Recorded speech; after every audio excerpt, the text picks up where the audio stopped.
This podcast is sponsored by nobody. Hey dudes, welcome to Splat from the Past, the only 80s themed horror and sci-fi show where things can get totally radical. Now today I will be welcoming back the beautiful, the talented, the informative Donna Schiller. You all know her as the blonde girl with the shower cap in the shower with the other girls during the glory hole scene in the classic raunchy sex comedy Bob Clark, oh my god, magnum opus Porky's. And we are going to nerd out on the entertainment of our youth today, talking about film, television, and music that we grew up on. You know, she spent the first half of her life in Philly, and then she's been in Florida ever since. And it's going to be another great conversation. I can't wait.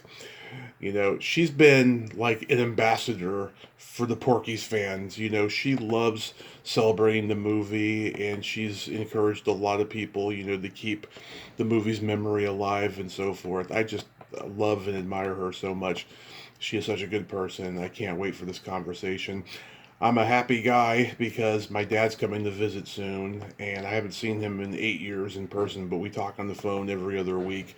But I'm glad he's going to be here in person. I can't wait. It's going to be exciting to see Dad. So, yeah, here is my new interview with Donna Schiller.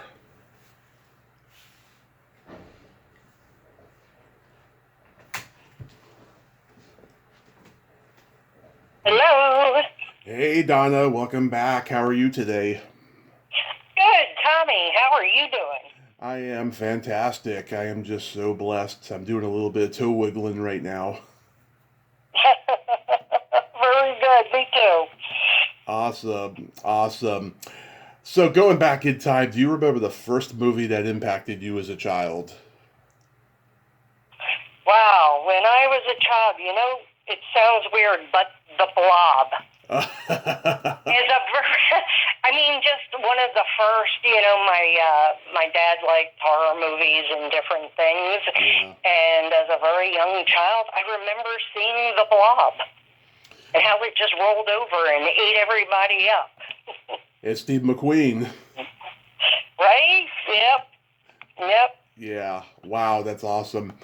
Yeah, Back to the Future for me, because I always had that fantasy of going back in time and seeing my parents in high school and finding out why they're so fucked up and I'm so fucked up, you know? I love Back to the Future. Yeah. Those were absolutely great movies, and Michael J. Fox was just fabulous. I love him as an actor, so. Oh, yes. And he was an idol of mine because he was a little guy. I've always been tall, and it's not easy being tall. So, like, I used to watch Back to the Future and Teen Wolf just over and over again. And I watched Family Ties, of course, growing up. And, yeah, I've always loved Michael J. Fox. They had the cast of the cast of Back to the Future at this Comic-Con that I went to. It was my first one. And I met Leah Thompson. She was the cheapest one to meet. And I was on a budget. It was my first con, and I got to meet her. And me and my friend, we got a picture with her, which I keep by my bed. So. Oh, very cool. Well, it must be really cool going to some of the Comic-Cons. I've never been to one. I always wanted to go, but Oh, you got to go. They haven't had the chance. Oh, in Florida, they're happening a lot more than they used to. Yeah, I don't go as often as I used to since COVID, and mainly because the prices have just gone insane. I used to go to four or five a year, but then now it's only once or twice a year if I'm lucky. But yeah, they are a lot of fun. Who was one of your favorite people that you got a chance to meet? Oh God, so many. Character actor Terry Kaiser, one of the sweetest guys I've ever met in my life. E.G. Daily was great. God, lots of people. There's a lot of people. I met Fred Williamson. I met God, who else? I'm trying to think. So many people. You know, I got. Do you dress up? Do I dress up? Well, I just wear, you know, the licensed T-shirts and all of that stuff, you know, to show my fandom support. But no, I don't do the cosplay or anything like that. Yeah. I think that would it'd be really cool to see, though, people getting all dressed up in the different outfits. I mean, some of them just put so much time and effort into them, and I think that's really great. I was always someone who loves Halloween and dressing up, so I think that's pretty cool. Yeah. What genre did you gravitate toward the most? Oh, as far as in movies and stuff, well, Yeah. well, I like horror. I like horror movies, or sci-fi, I should say. I don't like the chopper type movies. Mm-hmm. I like movies that are kind of a little lighter, like a Beetlejuice. Yeah. You know, more movies that are ghost related or different things like that. Like I did like The Thing. I don't know if you've ever seen that. Which one? The Thing. Oh, with Kurt Russell? 1982. Kurt Russell? Yeah. Yeah. John Carpenter. Yeah, of course I have. It took me a while to get into it. It's not one you know can relate to right away. You gotta watch it a few times. But yeah, I love The Thing. And I think for not liking, a lot of chopper type, though, one of the ones that really stuck out to me, and of course, Nancy Parsons was in it, who was in Porky's, of course, Motel Hell. Oh yeah, her daughter told me that she was freaking out when when her head was buried in the dirt. She thought she was going to suffocate. Oh wow! See, I don't. It's been a while since I've seen it, but all I remember is them kind of burying people alive and using them to make sausage or something like that. Yeah. Oh, people have been doing those stories forever. There was a book series I used to read. They made a movie out of it a couple years ago. Scary Stories to Tell in the Dark, and there was one about someone being made into sausage. That was like the first one I ever became aware of, and I was just grossed out by it. So did you like things like kind of like Tales from the Crypt? Oh yeah, I'm a huge horror guy in general, but horror anthology was my shit when I was a kid. I loved Creepshow. I loved Cat's Eye. Oh, I loved Creepshow, yeah. I loved Twilight Zone, Amazing Stories with Spielberg, which was a little bit more lighthearted, but it was terrifying. But yeah, I loved all those horror anthology shows. There was one, it was shot in Canada. It was called Deadly Nightmares, but out here it was called The Hitchhiker. It was on HBO, and that was before the Tales from the Crypt hit HBO. That was their first horror anthology series. Oh, very cool. Yeah, the only ones, the type I didn't get into, like, were the Chainsaw Massacre type and things like that. Mm-hmm. I liked, things with the occult, the witches, things like that. Mm-hmm. Well, the first horror movie I ever saw was The Shining. My parents, who did not like horror, but they loved Jack Nicholson, showed it to me when I was a year old. It fucked me up, I'll tell you. And then really? I went back when I was 7 to watch it. And next thing you know, it became my go-to horror movie every year because I saw it all chopped up on the USA Network. And then, one of our local stations, KBHK 44, started playing it like every Halloween. And eventually I rented the uncut version that scared me in the first place. So now let me ask you, what do you think then of Dr. Sleep? I haven't seen Dr. Sleep. Is it Dr. Sleep? The one that refers back to The Shining, and now you've got me thinking if that's the actual name of it. I want to see it, even though I'm very critical of a lot of movies that come out nowadays. I do want to see it just because it comes from The Shining,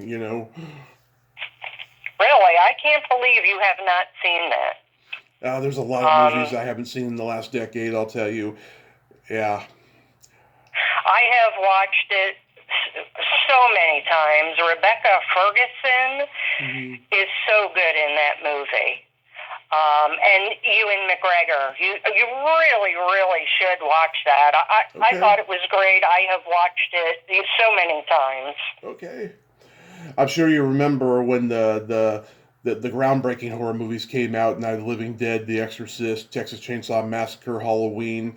I'm sure you remember when those all came out. Oh yes, when I think The Exorcist came out, I was too young to watch it then. But I did watch it after, the Amityville Horror. I love that. That was one of mine. when it has to do with the afterlife or ghosts or things like that. I really enjoyed those type of movies.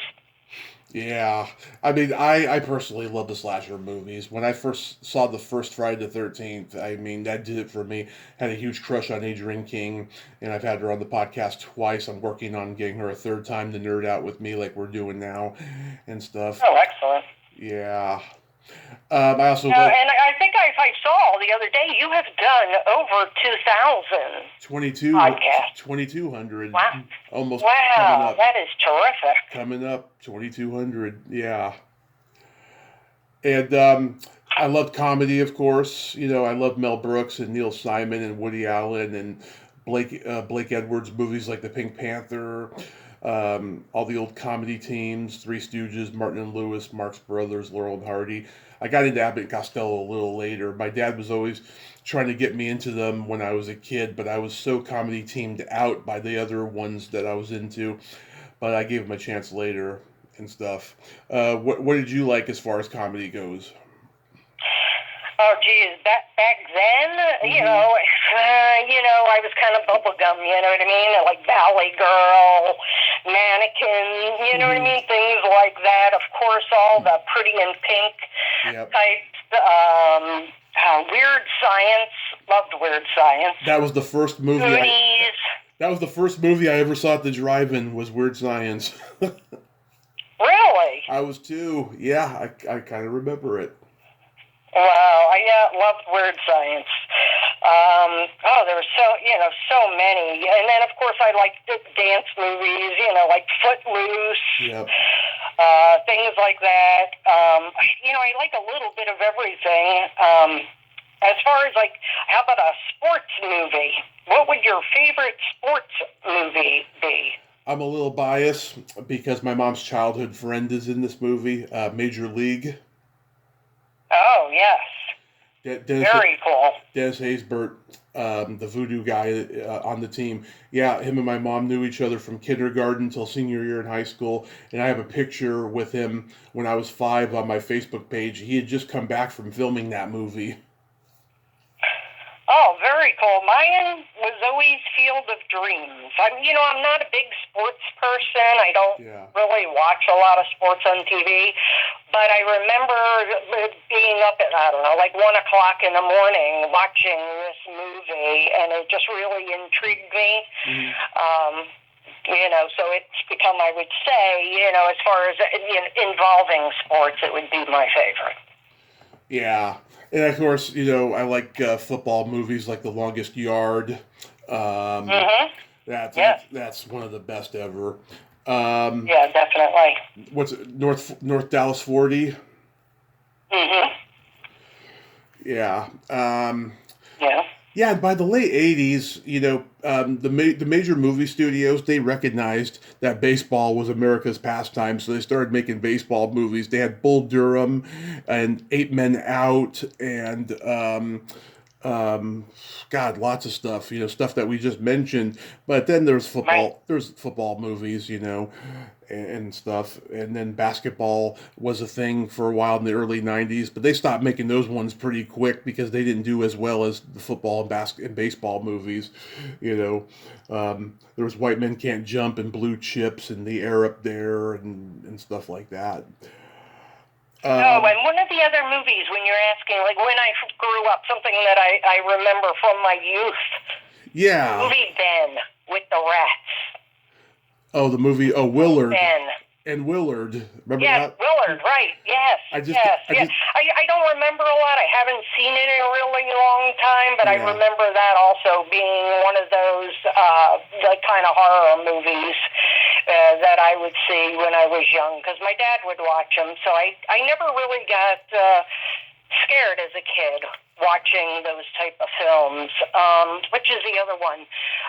Invasion of the Body Snatchers. Ah, yes, with Kevin McCarthy and Sam Peckinpah was a crew member on that movie. That's like how I think he got his union card, was on that movie. Wow. See, I never got my union card. I was supposed to get it during Porky's the next day. Mm-hmm.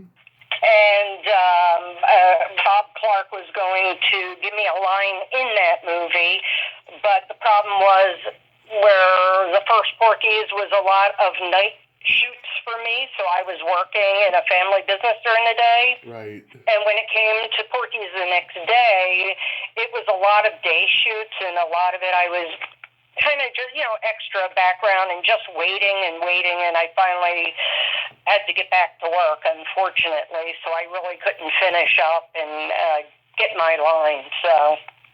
Yeah. Did you ever have any movie crushes? Movie crushes.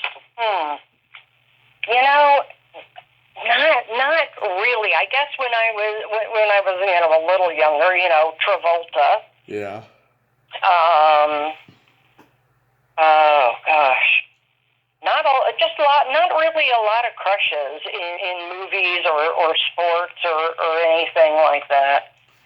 Yeah, I liked most 80s movie actresses. And as far as guys go, Cary Grant was a big one for me. My mom had a paperback book of all these beautiful pictures of him and stuff, and that's where it started for me with him. Yeah, well, he was a wonderful looking man. He was. Do you remember your first drive-in experience? That was The Blob, the movie The Blob. Okay. Was my first drive-in. It was my family taking me because, the drive-ins were a lot. You would, I can't remember some of the other movies we saw, but you would always have the cartoons, and then you would have the double feature, and as a child, we would dress up in our pajamas and, go out, see the movies. I was probably out by the second movie that came on. But I just really enjoyed that part of it, just wearing my PJs, being all comfortable, it being kind of, cooler out because, we wouldn't go during the summer when it was hot. And we would do that quite often, the popcorn and the candy, the whole thing. Yeah. Sometimes they had like a little playground for the kids at the movie theater, so... Oh, yeah. Yeah, I really enjoyed it, and to tell you the truth, I always played like I was sleeping when I came home, so that my dad would pick me up and carry me in. Well, it's funny, they started taking me when I was 2, but then at 3.5, they stopped taking me for a few years because I was always falling asleep in the car, or I was getting out of the car and knocking on windshields, No, really? Yeah, I have no memory of that, but... Yeah, but I mean, we'd get double hamburgers at the snack bar that they tasted like they'd been there for hours, under those hot lights, but they were still worth getting for a kid. And yeah, I mean, I saw a lot of great movies at the drive-in that first almost 2 years. I saw. What's the first movie you really remember seeing at the drive-in? It was Weird Science, and that's okay. And the second movie was Rambo 2, and we saw Ruthless People, Down and Out in Beverly Hills, Light of Day with Michael J. Fox, Heartbreak Ridge, The Golden Child, Star Trek 4, lots of good stuff I remember. Did you watch Star Trek the series when you were young? Oh yeah, that was a little bit later, and I liked it a lot. I liked the new generation the most, though, because that was just such a talented ensemble cast, and at that time the effects were a little bit better than they were in the 60s. It didn't have the same kind of camp value that Star Trek did, but it's still wonderful, the original and stuff. My dad was a teenager in the 70s, and he would have to go see the same movie 3 times at the drive-in because the first 2 times he was getting laid. It didn't... That's what happens when you bring a date. He didn't expect that to happen. So he would go a 3rd time by himself, and he would say, man, this movie is a masterpiece. It's going to be a classic someday. Whether it was Rocky or Animal House or The Groove Tube or something. Yeah, right? Yeah. I don't think, and you say that, I'm trying to think what the first drive-in I would have gone to with a boy. Yeah. And I'm trying to think of what that would have been. I can't even remember what the movie, well, I guess maybe not. I can't remember what the movie is, but I believe the first drive-in that I actually went with a guy was my husband, now husband, when we were dating. Yeah, Florida. But I don't think I watched much of the movie, but anyway. Of course. Florida had all these low budget filmmakers like Bob Clark, the way he started, and then there's Bob Emery and Bill Greffy, whose daughter was in Porky's too. She was Big Edna, Melanie Greffy, and Oh, wow. yeah, and Greffy, I've interviewed him. He made like a Jaws ripoff called Mako: The Jaws of Death with Richard Jekyll. That was a drive-in movie. He made this one movie, The Naked Zoo, which was Rita Hayworth's last movie. Yeah, I don't think I've ever seen that. That was 1970. Canned Heat, the blues rock band, they were in it. He told me how he got them in there. I'm going to reach out to their manager who just did my friend's podcast. I want to hear his side of the story. But, yeah, so getting into television, like, did you watch all the campy, 60s sitcoms? Can't tell you what year. Of course, I was born in 61. Uh-huh. So when I was watching all the TV shows, mine were Gilligan's Island, Bewitched, I Dream of Jeannie. Those were the type of TV shows that I was watching. And, of course, like Sunday night was always Disney. Mm-hmm. Oh, yeah. Wonderful World of Disney. We had that, too. They kept bringing it back throughout my childhood because it would be a hit for a while, and then when it would fail, they'd stop doing it and then come back a few years later. And sometimes it would be on ABC, sometimes it'd be on NBC. Yeah, we had that. Yeah, I mean, I watched the Munsters and the Addams Family with my dad, and we'd watch Leave It to Beaver, I Dream of Jeannie. It's funny, there was a big controversy of I Dream of Jeannie because her belly button was not allowed to be shown on TV, and the reason for that was because they thought that it was an advertisement for the breast and the vagina, so that's why it was controversial. And then 2 years later on Star Trek, Barbara Luna and Nichelle Nichols showed their belly buttons, and then the rule was broken forever on TV after that. And then Gene Roddenberry, a few years after that, did a pilot called Genesis 2, where Marion Hartley had two belly buttons. Oh, geez. She was one of the aliens? She was the main star. Yeah, she's an alien, and she had she had two of them, and they were so realistic looking, you can't even tell which one's the real one. That was something that, I couldn't, but something that I always later in life said, wow, that really would have been cool, is doing all the makeup in the movies, you know what I mean? The different masks, and I think that would have been an incredible job to be able to, do that and come up with new characters and stuff. Yeah.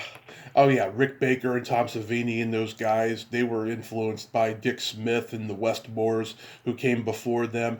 It's just amazing how they're able to take ingredients like, let's say, baking soda and, and like corn syrup and all these things, and then make it into a gruesome looking face. I mean, it's amazing what they can do. You have to be really artistic to be able to do that. I'm sure it started with drawing and then it morphed into that, because you have to be very creative to do that. I can't remember the name of the show. Remember they had that contest where they had all the makeup artists and they would come up with all the costumes and the faces. I'm trying to think of what that was called, but I love that show. That sounds familiar. I'm sure there was a lot of those type of shows, but it does sound familiar. Did you watch the Mary Tyler Moore Show? Oh, yeah, Mary Tyler Moore. I loved, The Love Boat and Fantasy Island. Trying to think of what else back then. Yeah, it's funny. Women complain about how there's not enough shows where the woman is the lead, right? I've done research, in a lot of cases, most women who played the lead on TV came from nepotism in some way or another. Lucy was married to a very good businessman, Desi Arnaz, who was in the business. Mary Tyler Moore was married. Another great show, by the way. Yep. Mary Tyler Moore is married to the head of CBS, Grant Tinker. Marlo Thomas, her father is Danny Thomas, of course. Right. and so on and so on. Cagney and Lacey, Tyne Daly and Sharon Gless, they came from show business families.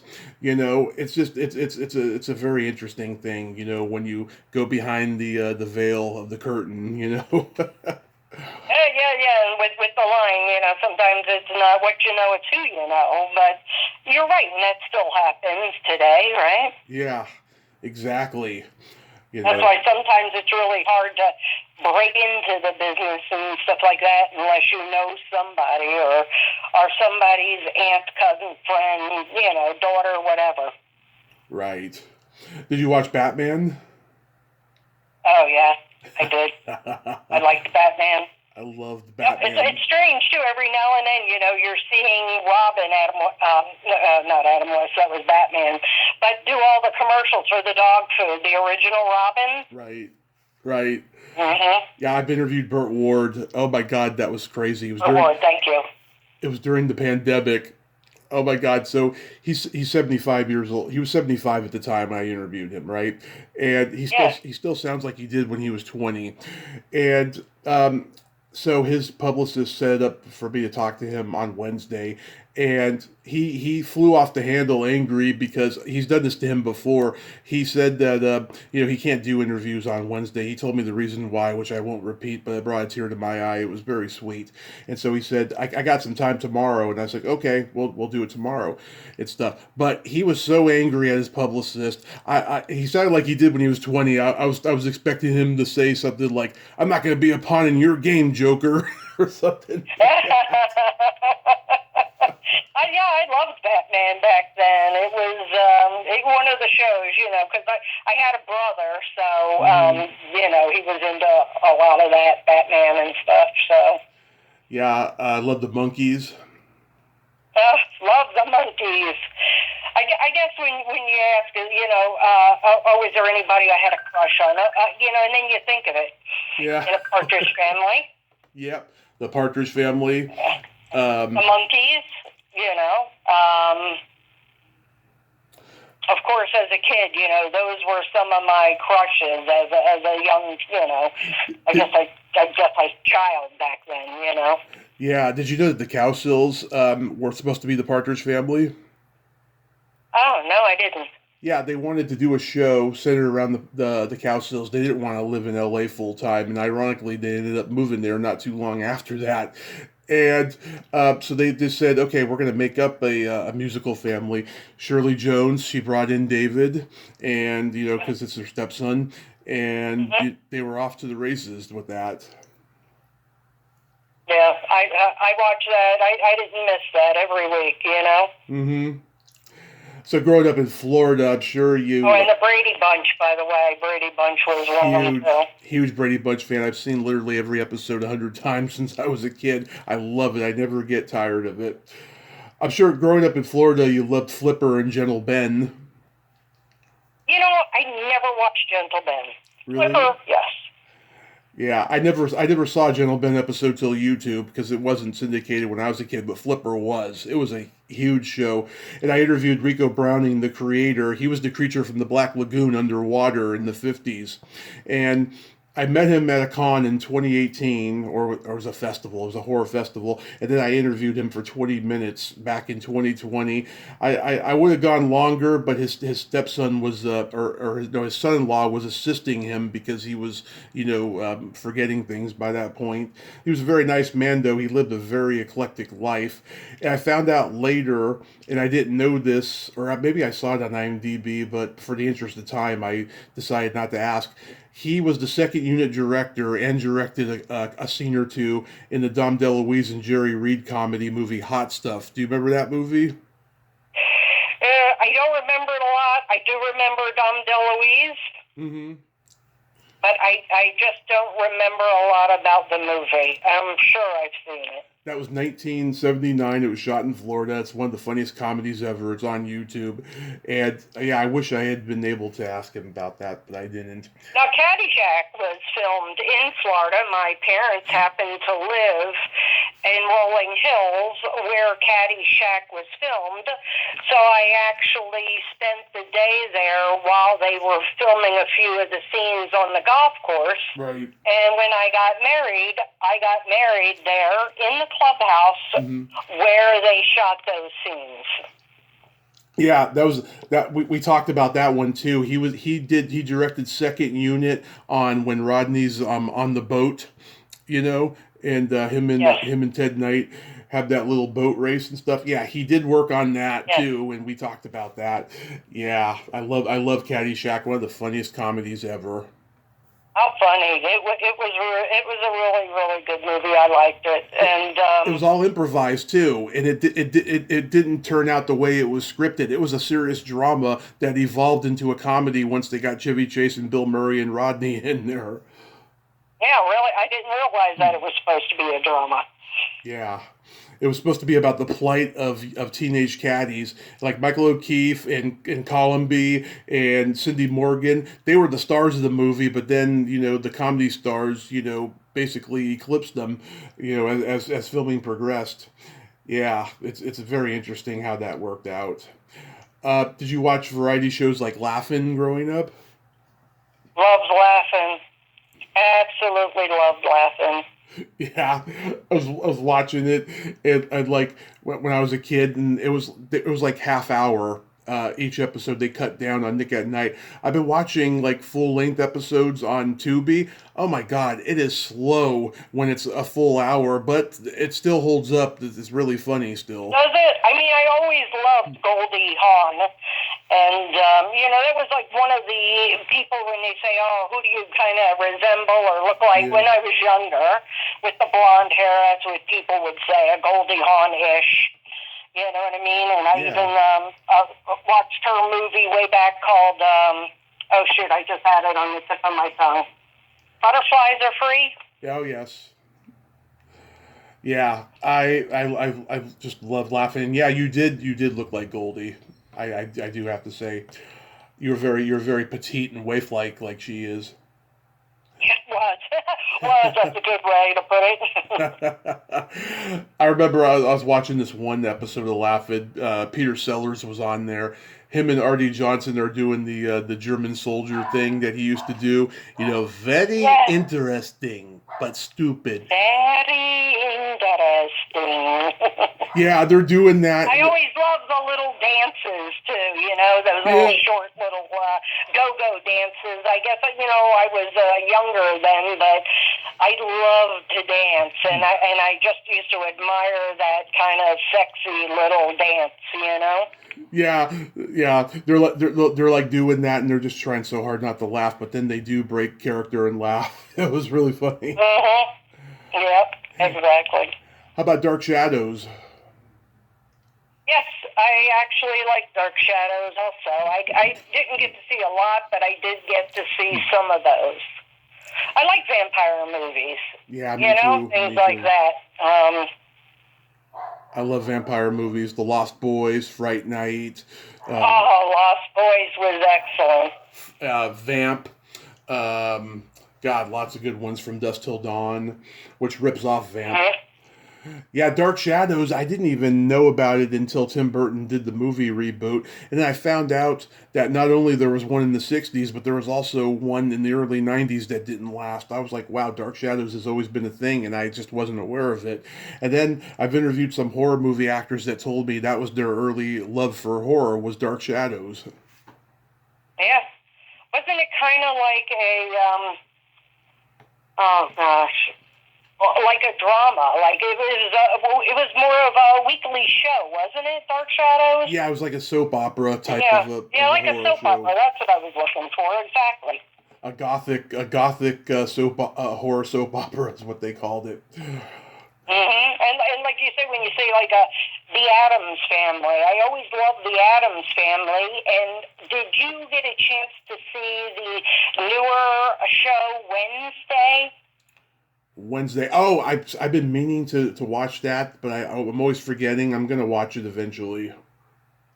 I really enjoyed that, and hoping that I know they're working on a second season. But if you get a chance to see, very lighthearted type, you know what I mean? But the girl who was playing it, I think she did an excellent job. And right now I can't think of her name, but very good. Yeah, that's awesome.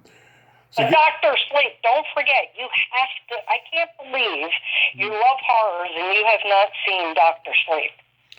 Well, there's a lot of horror that I'm critical of just by like previews or trailers and stuff, but I will go to see it, I will make it a point to watch it. Yeah, please do, and then reach back out to me because I'd really like to hear your thoughts on it. Okay. So getting into music, do you remember the first album you ever bought with your own money? No, I don't. I was an MTV kid, so like I loved Phil Collins and I loved Poison, and I got their albums with birthday money. I'm trying to think. I didn't have a ton of albums, but some of the ones that I did get were probably like the Partridge Family and the Monkees, things like that. Cabaret. I mean, not that I bought it, but that my mom had it, and I always loved that. I like musicals also, so I really like the music to that one. What are some of your favorite musicals? Oh, jeez, it's been so long. Grease, West Side Story. Well, definitely, Grease and all the John Travolta, movies. Burlesque. Yep. Chicago. Trying to think what else I've seen lately. Lately, I know this is going to sound weird. Have you seen the new Mean Girls? No, I've heard It's about it. It's almost like a musical. Yeah, I heard it's a musical version. A musical, yeah. And I really didn't think I'd like it, but I really do. I like the music that they added to it. It was almost like cloning the first one. So much of it was exactly like the original, but I like the music that they've added to it. Of course, The Greatest Showman. Absolutely love that. And that was Rebecca Ferguson, who's in Dr. Sleep. And when I saw her in The Greatest Showman, in comparison, I couldn't believe it was even the same woman playing these two parts. Yeah. I know, I could see that with certain people, like Peter Sellers playing all the different parts in Doctor Strangelove. Yes. Yeah. Yep. When I was growing up, we had a big box of vinyl records. We had everything from the Beatles to the Stones, Carole King's Tapestry, which is the best pop album ever. Oh. Fleetwood Mac. Yeah, definitely is. Fleetwood Mac's Rumors. Both my parents are big Rod Stewart fans. There's just nothing like that stinky, musky smell of vinyl. It's so intoxicating. My brother still has a collection, and I'd have to ask him how many, but he has a lot of 45s. I don't know that he has a lot of albums, but he's been collecting 45s for a long time. And he's just got cases and cases of them. Wonder if he actually has the time or actually plays them anymore, but, that was something that he liked to collect. Yeah, we got rid of all those like by the early 90s, and the record player, the turntable wasn't working anymore and stuff, but they were great memories, and vinyl has made a comeback, in recent years. My dad had a 45 of Chuck Berry's Johnny Be Good, which had which on the B-side was the song Around and Around, and he gave it to me when we moved out of our house. He's like, I know you're going to love this and you're going to take care of this, so I wrapped it in like saran wrap, and I have it somewhere, but it'll never be able to play because it's all scratched up. Bummer.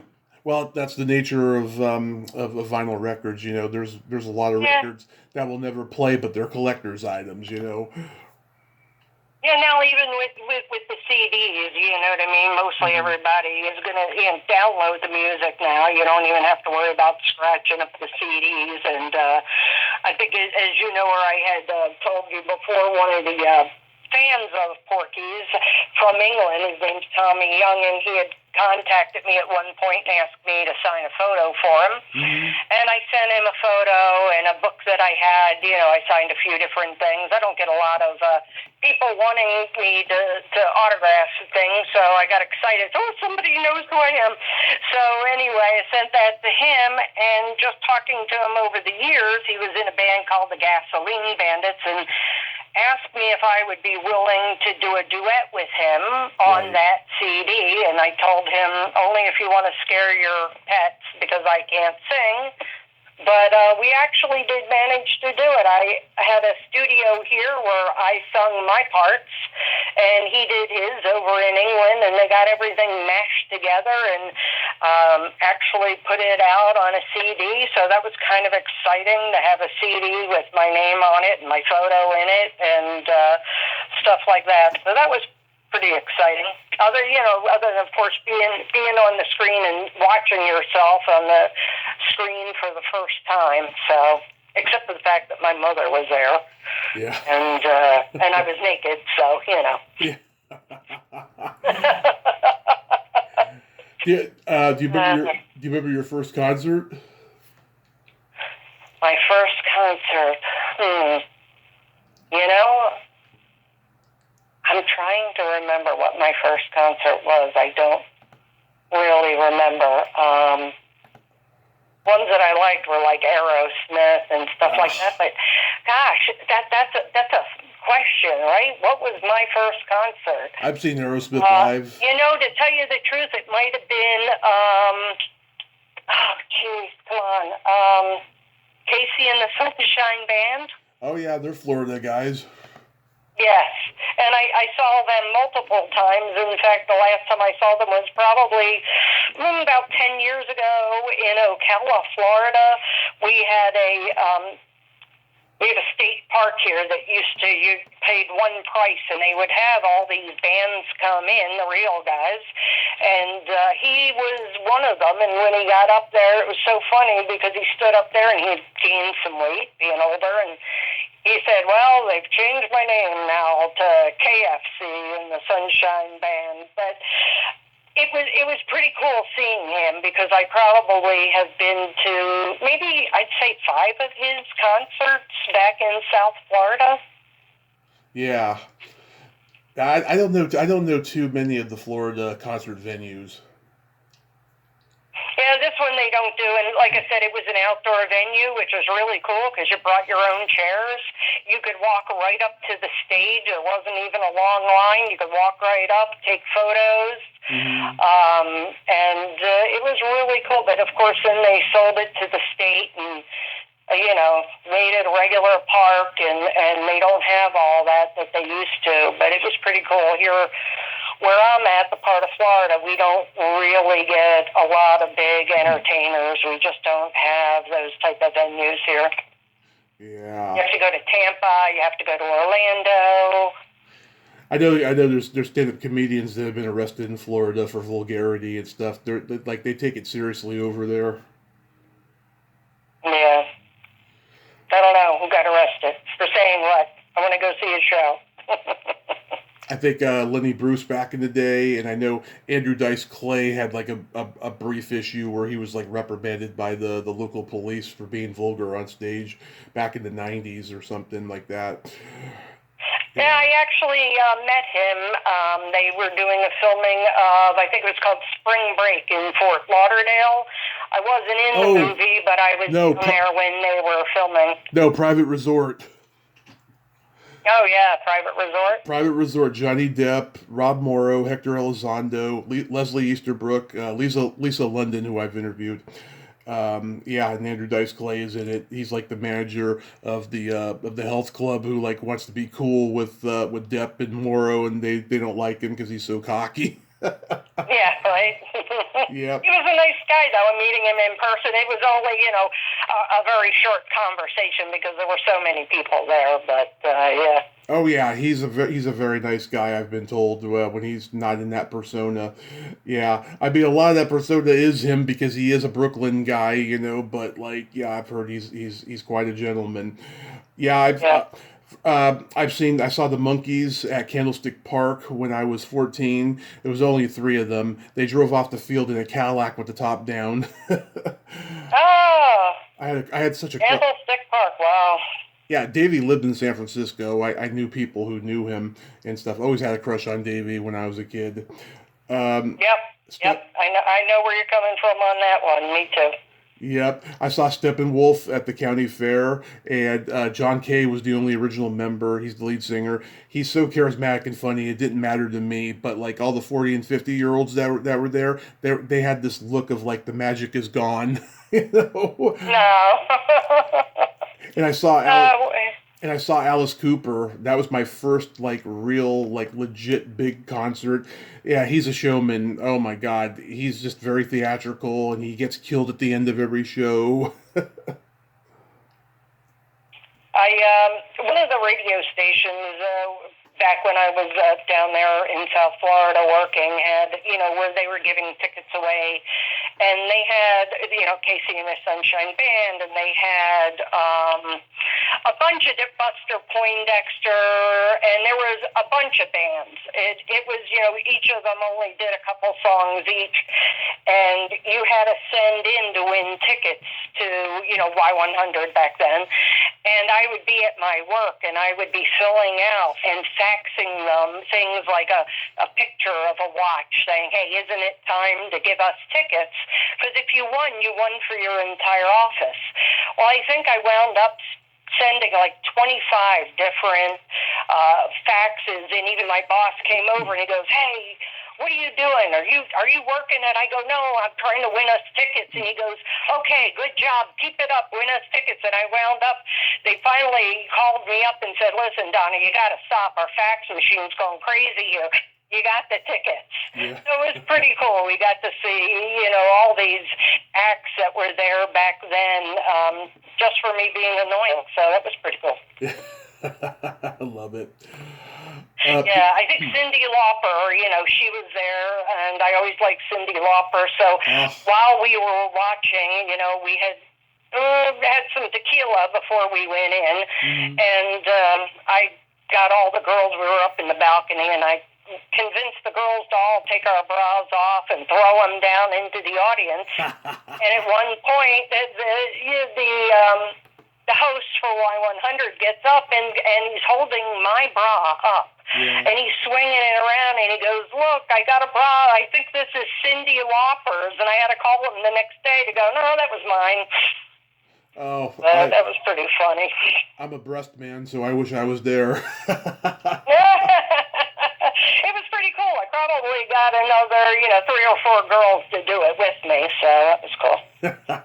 I love Cyndi Lauper. When she made that video for Time After Time, there's that part where she's saying goodbye to her mother.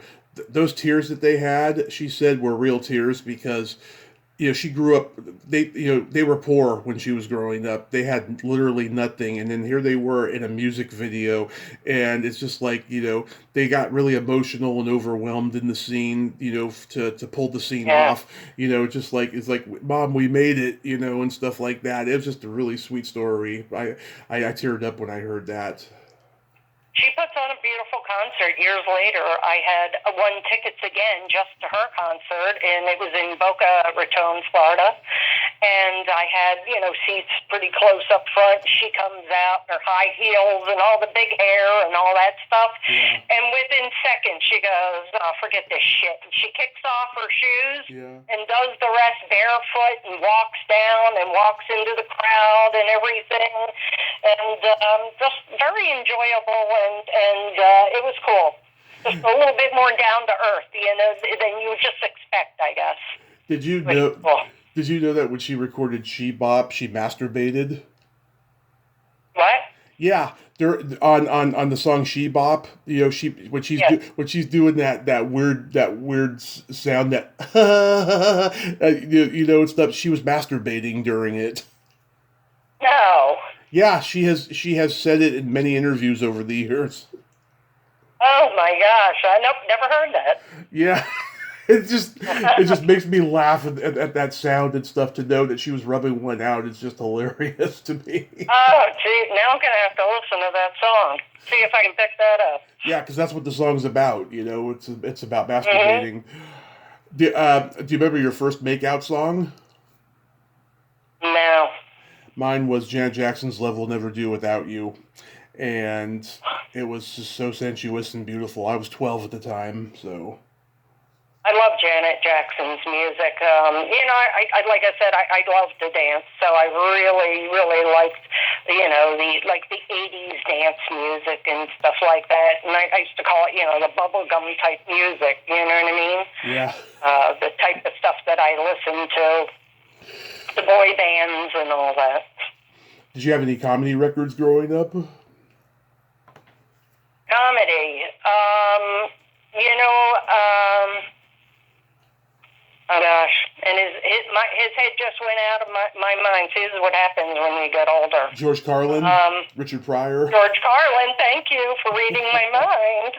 Love George Carlin. You strike me as a George Carlin kind of gal. Just being so open minded like you are, and just laughing at just how witty and bawdy he could be. Oh my gosh, absolutely loved him. And Gallagher, Gallagher. I went to a couple of his shows, sat up in the front with the watermelon hitting in and all that Oh, stuff. you did? You did? You got hit by Yep. watermelon by Gallagher? Oh, listen, he took a bottle of chocolate Hershey syrup and threw it at my husband because my husband was heckling him. Yeah. And we were right up front, you know what I mean? And I had like a little, one of those throwaway ponchos on because we knew we were going to get hit.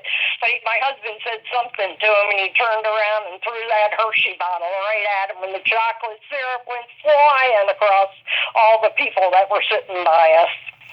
Oh my God, that's awesome! I never got to see Gallagher live, and it was sad to find out what a monster the guy was in real life. He became really bitter after his brother completely stole his act, and just he couldn't get booked anymore. But he was the biggest comedy act for like 20 years. From the late '70s to the late '90s, and then his brother stole his act, and he just got bitter, and then he walked out of interviews, he walked out of Mark Maron's podcast, which I recommend to go listen to because it's funny as fuck.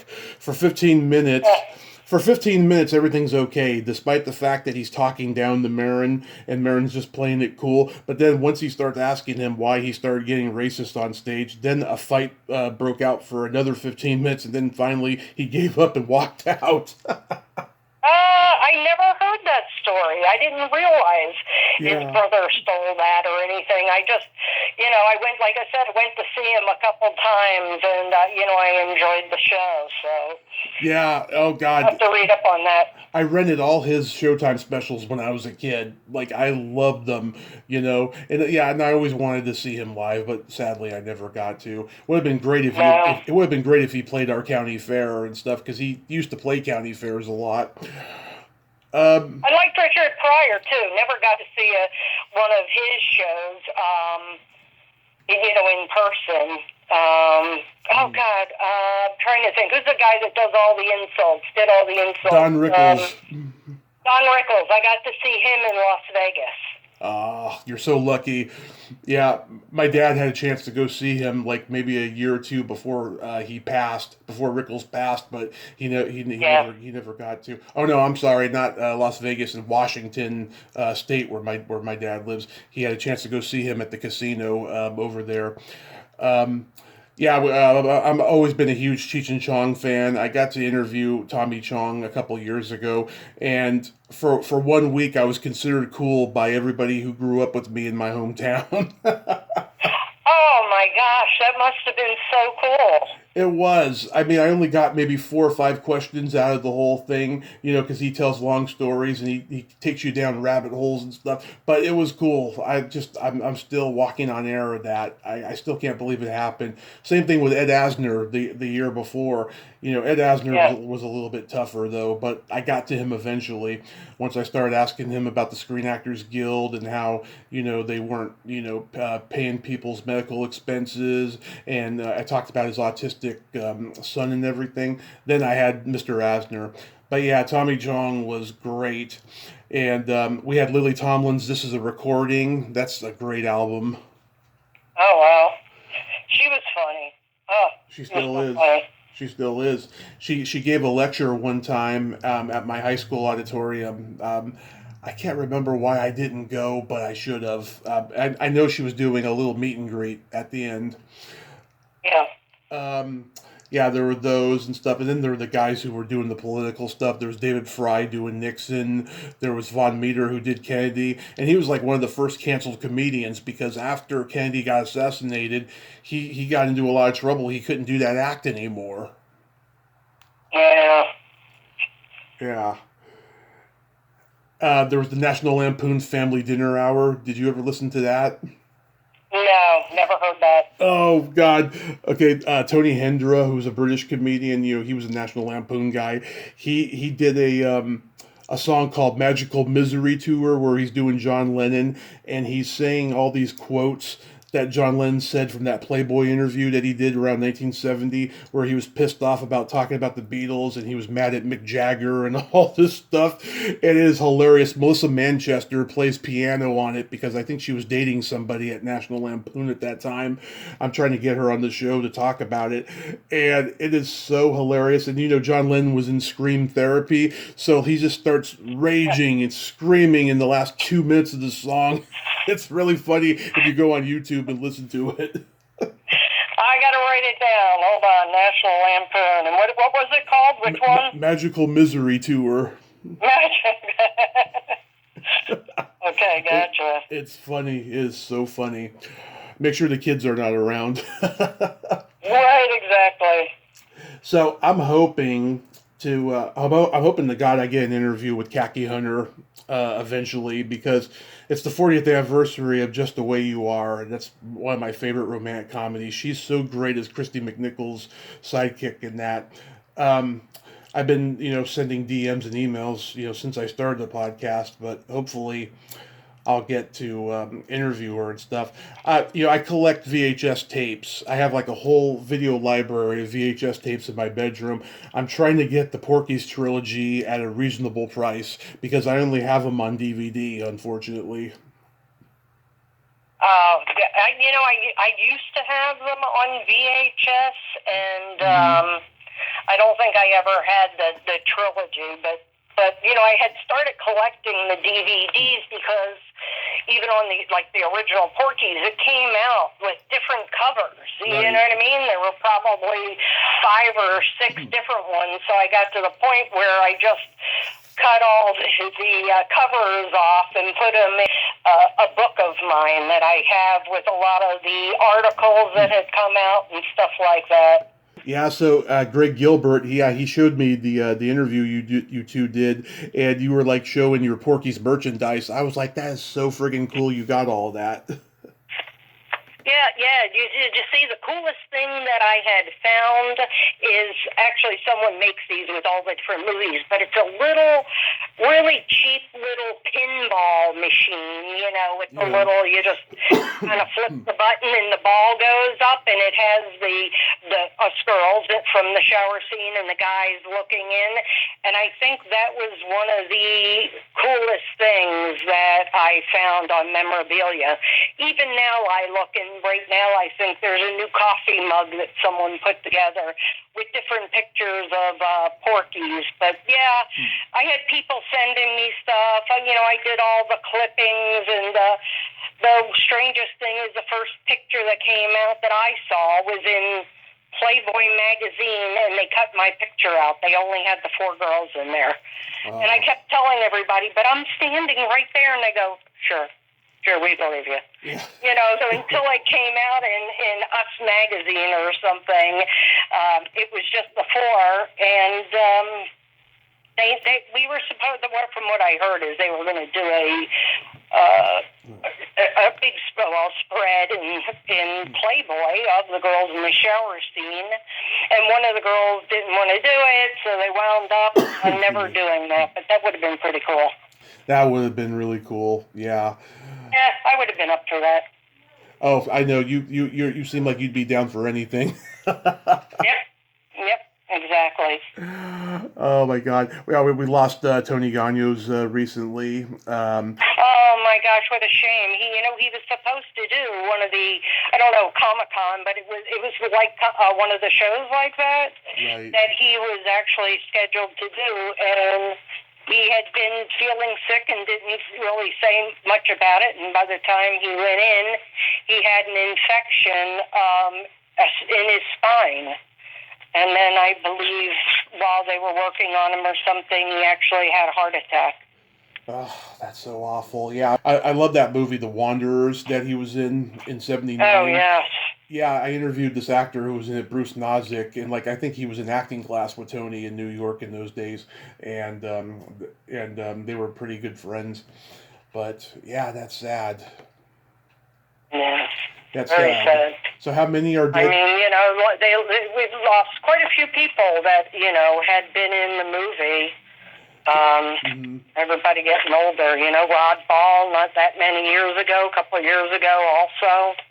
Yeah. Aside from Tony, or aside from Nancy, who else is gone? What's his name? Was it Wyatt? Wyatt Knight. Yeah. Yeah. Nancy, Wyatt, Kathy Gonchak, which was also one of the majorettes.